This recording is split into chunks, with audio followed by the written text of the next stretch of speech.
8 de la mañana, 46 minutos. Somos la Tucumana de Mañana, quinta temporada. Y aquí te acompañamos, como siempre, hasta las 12 del mediodía. Uno de los temas de la jornada, te lo comentábamos con Gabriel al arranque, está vinculado con la causa Vélez. Hay novedades porque la justicia confirmó el sobreseimiento a los exjugadores. Ya estamos en contacto con el doctor José María Molina. Él es abogado de Cufré y Osorio, a quien le damos la bienvenida a la Tucumana. ¿Cómo le va, doctor? Aquí Gabriel y Ana de la Tucumana. Buen día. Hola, buenos días, ¿cómo estás, Ana, Gabriel? Buenos días a toda la audiencia. Gracias, José María, por este tiempo. ¿Qué dice particularmente la sentencia sobre, bueno, los puntos y el pedido que habían realizado los abogados Neme y Díaz? Bueno, la verdad que hoy nosotros nos encontramos con la notificación de la sentencia. La jueza se ha tomado alrededor de 15 días desde la última audiencia. La verdad que es un fallo sumamente contundente, de acuerdo a lo que ya pudimos leer en la resolutiva.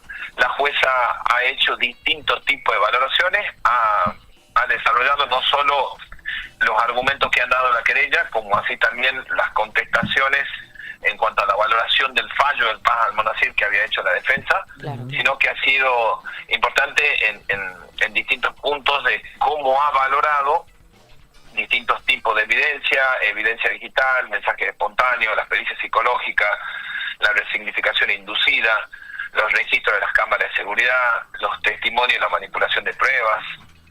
Ha hecho una ponderación sumamente detallada en cuanto a por qué se había otorgado el sobreseimiento y por qué debía confirmarse el mismo. Bien, y en esos puntos, en ese por qué, ¿cuáles son las cosas que más ha destacado, en este caso, Patricia del Valle Carugati, que fue la vocal del Tribunal de Impugnación Penal que estuvo a cargo de este caso? Bien, con respecto, por ejemplo, a la evidencia digital, a los mensajes de WhatsApp, en el caso, porque sí, en la audiencia, en la sentencia rechaza dos puntos de apelación que tenía la querella. Uno era que impugnaban la nulidad y la exclusión probatoria de la pericia UFED, esa pericia de los teléfonos, sí, y por otro lado impugnaban el sobreseimiento. Claro. Con respecto a estos dos puntos hubo 4 días de audiencia, los cuales ambas partes dieron sus argumentos porque por un lado sostenían que el fallo estaba mal y por el otro lado nosotros sosteníamos por qué estaba bien argumentada. En este caso ha confirmado lo que nosotros dijimos, es decir, ha confirmado la sentencia del 30 de diciembre. Pero con respecto a la evidencia digital, que sí, era el primer punto, la querella sostenía que se había extralimitado el Ministerio Público Fiscal en la pericia UFED.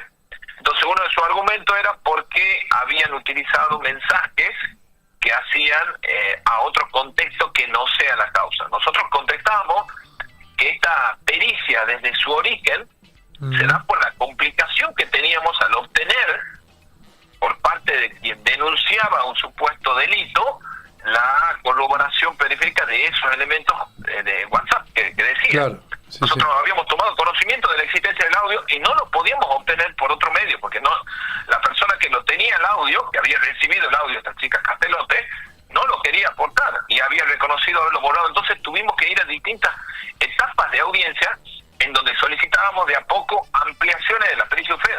Claro. Pero todas estas pericias habían sido controladas con peritos de parte de todas las partes, tanto querella como defensa. Y a la vez hubo una confusión también que se aclaró en esa pericia porque el testigo, en este caso Castelote, no es testigo de la querella o de la acusación, no es testigo de la defensa, es testigo del proceso. Por lo tanto, una de las principales por ahí contradicciones que surgió es que doctor, los jueces autorizan. Sí. Para aclararle a la gente, ¿quién es Castelote? Tanta información. Milagro Castelote es una persona que tenía conocimiento de lo que había pasado esa noche. Esta persona, Milagro Castelote, es introducida a raíz del testimonio de la denunciante en su cámara Gesell. Por el medio de ella tomamos conocimiento que una tercera persona tendría conocimiento de lo que supuestamente ella denunciaba. Sí. Entonces, quien la pone en escena es la misma denunciante y a raíz de esa puesta en escena es donde nosotros comenzamos a abordar el testimonio de Castelote. Claro. Y de ese abordaje surgió que Castelote tenía un audio del día siguiente, horas posteriores, en donde al ser traída a declarar Castelote, porque Castelote, uno como abogado defensor puede realizar diligencias previas y tanto como el Ministerio Público Fiscal cita testigos, también lo puede hacer la defensa. Castelote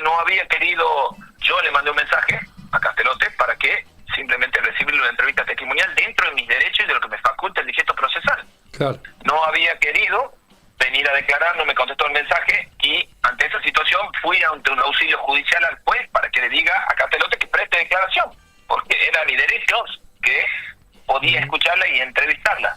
Y a raíz de eso se da la entrevista de Castelote. Y también, a raíz de eso, se le ordena a Castelote que aporte el teléfono. Y Castelote, cuando aporta el teléfono, lo aporta sin el patrón de bloqueo. Estamos hablando de una joven de 21, 22 años que supuestamente no recuerda el patrón de bloqueo. O sea, estamos hablando de esa situación. Y ante esa situación, una vez aportado el patrón de bloqueo, comienzan las pericias sobre ese teléfono, porque justamente Castelote nos dice, sí, yo tenía un audio, yo lo eliminé al audio. Y claro, por supuesto que sí, debíamos chequearlo con la evidencia objetiva de ese FED, de ese análisis del teléfono. Claro. Y a raíz de eso es que llegamos a distintas instancias donde se logra obtener el contenido de lo que decía ese audio, porque ese audio, si bien al audio en sí no lo recuperamos, lo que recuperamos sí lo que decía, lo que ella transmitía a 4 o 5 personas distintas sobre lo que decía el contenido del audio. Entonces, sí, eso es lo que da el resultado del UFED. Doctor, yo quiero consultarle este tema porque, a ver, ¿qué dice el proceso judicial sobre las pericias físicas de la denunciante? A ver, porque en un momento, por lo menos esto, no sé lo que dice la causa, pero a través de distintos medios, incluso a nivel nacional, hablaban de graves lesiones, hablaban de un pantalón ensangrentado. ¿El fallo abordó también este tema? Sí, abordó este tema. Sí. En el fallo, no solo el doctor Paz Almonacid, en cuanto a las pruebas biológicas, sí, porque, a ver, en el análisis del doctor Paz Almonacid habla sobre las pruebas biológicas que habían sido obtenidas, lo cual no fue negado por ninguno de los imputados, que la existencia del ADN, del material genético, o sea, decir, ¿existía material genético? Sí, pero no porque exista material genético implica que hubo una situación en contra de la integridad sexual. A su vez, las pericias físicas realizadas a la denunciante no demostraban, o ningún médico de todo lo que la analizaron, porque no solo la analizó una profesional a las 72 horas, no solo la analizó el forense, no solo la analizó su perito de parte, en todas estas personas, en todos estos informes médicos, ninguno, o al menos el forense, que vamos a tomar el oficial, por así decirlo, sí, decía que no tenía ninguna lesión compatible con lo que ella denunciaba que había sufrido, ¿se entiende? Entonces, sí, en cuanto y hubo una situación en audiencia en donde el letrado de la querella advertía supuestamente que uno de los informes médicos decía que tenía una lesión de 5 centímetros. Nada, uno puede ponerse en el dedo y dimensionar la magnitud de esa lesión, lo cual fue controvertido por el doctor García Biagos en cuanto a que eso no existía en ninguno de los informes médicos. Y a raíz, o sea, como que esa información trataban de introducirla porque sí, realmente no existía ningún informe médico, y eso, ante esa situación el letrado de la querella se retractó, dijo, no, disculpe, me equivoqué, estaba hablando de 3 milímetros. Claro. Entonces, toda esta situación también fue valorada en esta sentencia, toda esta situación que se dio y la explicación que se dio a que no existían lesiones compatibles con el delito de lo que ella denunciaba. Bien, quería consultarle también, bueno, por un lado entonces, lo que ha decidido ahora del Tribunal de Impugnación es no hacer lugar justamente a la impugnación del sobreseimiento por un lado, y se mantienen las pruebas, ¿sí? Se mantienen las pruebas UFED, que eran estas que también impugnaban, que no son solo este audio, entiendo, sino que otros mensajes también que se han ido recuperando gracias a estas pericias. Es correcto, ambos puntos han sido confirmados. O sea, le rechazaron en su momento el planteo de la unidad y exclusión y hicieron lugar a nuestro pedido de sobreseimiento. Entonces ahora confirman exactamente lo mismo. Bien. Y sí es correcto lo que decía en cuanto a que hay otros mensajes. Yo solo hablé de una parte de la evidencia digital, hay otro teléfono que también estaba involucrado de otra amiga que también había sido traída a proceso por medio de la denunciante, con el nombre, ¿no? Nosotros no las conocíamos, sino que ella dio los nombres. Perfecto. Yo entiendo, según interpretamos desde el fallo de Paz Almonacid en su momento, que él no solo decía que no había pruebas o elementos suficientes como para elevar a juicio y para interpretar que hubo una situación de abuso, sino que había pruebas suficientes para considerar que el encuentro fue consentido. No se iba un paso más allá. No solo no demostraba la culpabilidad de los jugadores, sino que demostraba la inocencia, según entendimos, que se desprende del fallo de Paz Almonacid. Primero consultarle si esto es así, si es una interpretación válida esa, y si a su vez ha ido en el mismo sentido el fallo de Patricia del Valle de Carugati ayer. Sí, con respecto a esto, la verdad que se hizo un análisis en la sentencia del 30 de diciembre, confirmada aquí, en cuanto a para mí existía, y lo planteamos en la audiencia, como una confusión por parte del apelante en cuanto a que una causa debe ser sometida sí o sí a juicio oral. ¿Bien? Esta situación, ¿por qué era controvertida? Porque el magistrado del 30 de diciembre dice: se han reunido suficientes evidencias, tanto evidencias testimoniales como la prueba de los teléfonos, que son coincidentes, como a su vez también la pericia psicológica del psicodiagnóstico que se ha realizado en cuanto a la resignificación de la situación, y en cuanto a otros corroborantes periféricos que valga la redundancia, no corroboraban los dichos de la denunciante. Con esto es suficiente. ¿Y por qué era suficiente o no era necesario ir a juicio? Porque el sobreseimiento está previsto dentro de la etapa de la investigación. O sea, claro, eso lo prevé nuestra norma. Doctor, o sea, cualquier persona puede solicitar y dictarse un sobreseimiento antes de pasar a juicio, sin la necesidad. Ese era el punto, y que tal vez en parte de la sociedad generaba cierta confusión, y era un mensaje que se daba de la otra parte: ¿por qué no se desarrolla un juicio y que sea en un juicio donde se determine justamente si los exjugadores de Vélez son inocentes o culpables? Justamente este era un punto que también se trató de imponer en algunos medios, sobre todo a nivel nacional. Es correcta tu apreciación. Aquí tanto ambos magistrados consideraban que la causa no debía ir a juicio, principalmente porque se alcanzó una certeza negativa que el hecho denunciado constituyera un delito. Al comprobarse mediante las pruebas que el encuentro sexual fue consentido, la continuación del proceso se tornó jurídicamente improcedente. ¿Por qué? Porque si no hay delito en contra de la integridad sexual, no hay delito, no hay una investigación. Claro. El elemento principal del delito es el consentimiento. Entonces acá se acreditó con certeza negativa que esa situación no sucedió. Entonces lo que decía el magistrado en su momento dice: no todas las causas deben ir a juicio, y no puede ir una causa a juicio totalmente debilitada y con una certeza negativa. Entonces no es una discusión que sí tenemos que ir siempre a juicio. Esa es una confusión procesal y genera una aplicabilidad a la propia ley de nuestro decreto, la 8933, que es nuestro decreto procesal, que lo prevé en el 251, cuando puede ser sobreseído antes de ir a juicio. Queda claro en este caso, ¿no? Cualquier denuncia termina en juicio, ¿no? Eso es así. Tiene que haber elementos para que una causa se eleve a un juicio oral. En este caso no los había, y más bien lo contrario, había una certeza negativa, como dice usted, doctor, para que daban cuenta de que, bueno, el encuentro existió y fue consentido. La consulta, doctor, es ¿cómo sigue esto ahora? ¿Hay alguna instancia de apelación más? ¿Cuál sería esa?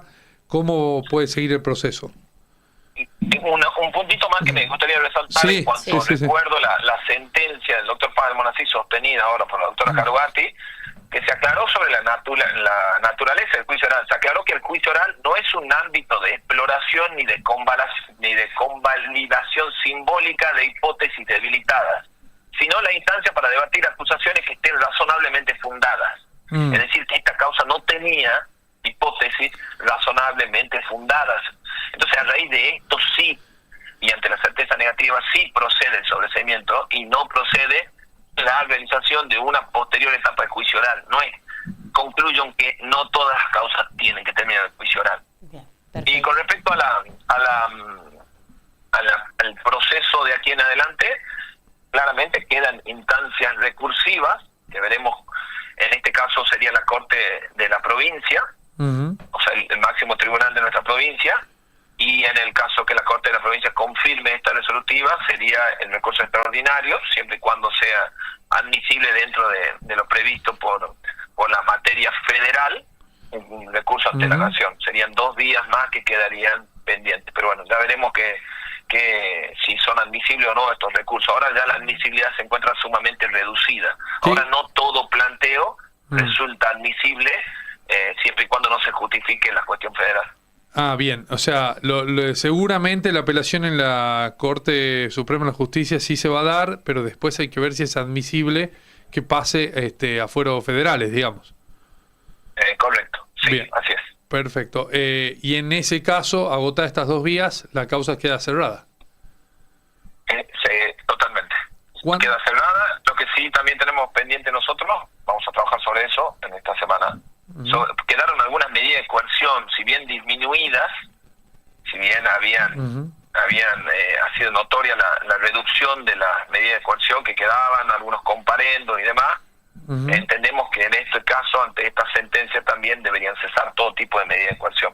Y sobre ese punto vamos a avanzar. Doctor, ¿usted tiene contacto con sus pares, los abogados de los otros jugadores? A ver, pregunto, ¿ustedes estaban confiados en la decisión justamente que iba a tomar el Tribunal de Impugnación?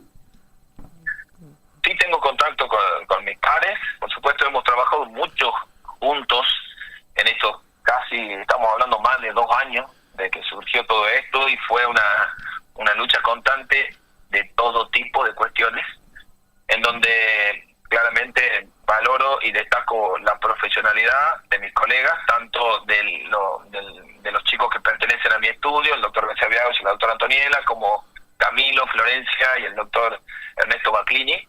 Han hecho un trabajo excelente. No se podría haber llegado a este resultado sin un trabajo en conjunto, eso quiero también destacarlo. Y la verdad que confiábamos en el criterio de la magistrada, sabemos de su honorabilidad, sabemos de su fundamentación, sabemos de que podíamos tener buen puerto, porque sentíamos que en la audiencia también la querella no había logrado desvirtuar lo que se necesita para que prosperen sus motivos de agravios. Entonces, ante esa situación, en ese sentido sí teníamos nuestra tranquilidad, pero bueno, claramente esperábamos una resolución de este calibre por parte de quien viene la doctora Carugati, la cual, resalto, en este caso ha dado un fallo totalmente ejemplar.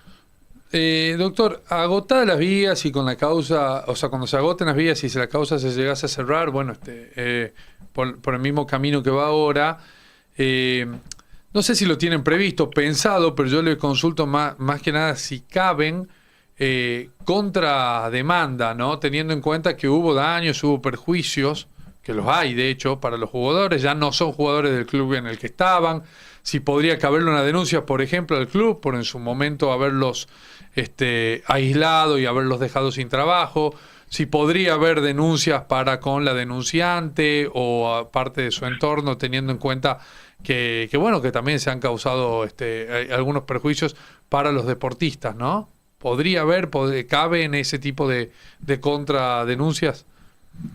Mirá, no te niego que en algún momento tratamos el tema, pero nosotros en todo momento, por lo menos en mi defensa, estuvimos centrados en el trabajar en esta causa, en demostrar su inocencia. Esta inocencia que la defendíamos desde hace 2 años, desde el primer día que pudimos asumir a la representación de los chicos. Creo que más adelante se verá. Hoy, imagínense que estamos ante una sentencia de apenas unas horas de tomado conocimiento. La verdad que hoy no hemos tratado el tema con los chicos, hemos hablado muy poco, su alegría ante esta situación, un poco de desahogo también. Es cierto lo que decís, hubo sí un perjuicio en cuanto a su persona, en cuanto a su trabajo. Lo manifestó algo en la audiencia bastante bien sosa, recuerdo, en cuanto al impacto por ahí que generó la desinformación por ahí que circulaba, en cuanto a la repercusión que puede tener en una persona, más que nada en una persona expuesta como son ellos, en cuanto a su vida laboral, en cuanto a en dónde se desempeña su vida laboral, en una cancha de fútbol, y por ahí en cuanto a la replicación de información que no era correcta y que generaba, valga la redundancia, desinformación, y que de esa desinformación impactaba o repercutía directamente en la vida privada de estas personas, que hoy se encuentran sobreseídas doblemente. Entonces hoy quizás esos medios que han desinformado deberían aclarar esa cuestión y bueno, y poner en claro todas estas situaciones, porque hoy tenemos una doble sentencia de sobreseimiento. Doctor, muchas gracias por este tiempo, vamos a seguir en contacto con usted. Hasta luego. Por favor, muchas gracias a ustedes. Saludos. Hasta luego. José María Molina, él es el abogado de Cufré y Osorio. Recordemos esto que se conoció en las primeras horas de esta jornada. La justicia confirmó el sobreseimiento a los ex jugadores de Vélez. En este sentido, la vocal Carugati del Tribunal de Impugnación Penal del Centro Judicial Capital rechazó todos los puntos de apelación que habían sido firmados por los abogados de la denunciante. Así es, bueno, novedades importantes entonces en este tema que ha dado muchísimo que hablar en los últimos ya 20 y pico de meses, prácticamente 2 años. Sí, más de 2 años. Sí, más de 2 años, sí. Bueno, empieza a aclararse el tema. Sí, hay 2 vías más.